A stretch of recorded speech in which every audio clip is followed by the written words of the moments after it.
مولاي صل وسلم دائما أبدا على حبيبك خير الخلق كلهم.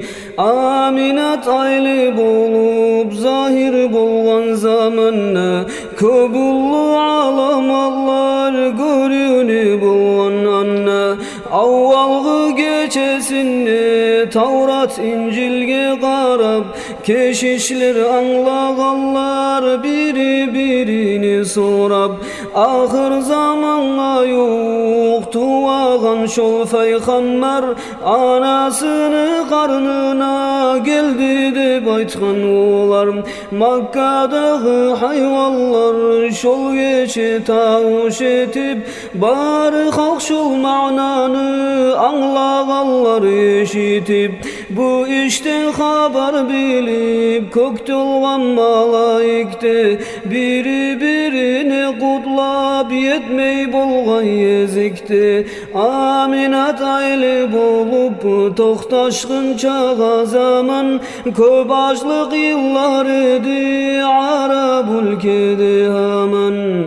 Kutlu bolup olağa aylı bolmağı anı har ni'mat uçuz bolup geldi erkin zamanı.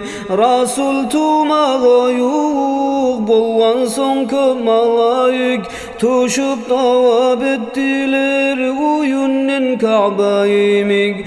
Huru kızlarda bolup Aminat'ны uyunne kutladı olar oğar şadlık verir kuyunne. Senden tuğan avled bari mahluk sultanı oldur eki dünyada mümin kullanı canım.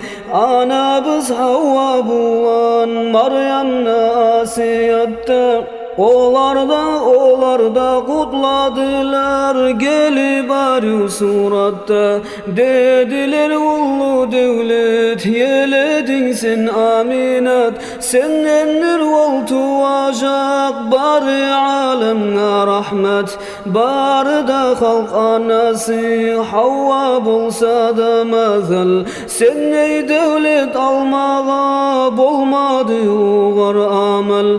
Kızlayı bu sada Maryam aylı bolmağı sen ey avlet anası Maryam'na tügül dağı tulaqны alamatı belgili bolup anna susaplıktan Aminat kıynalagan zamanna.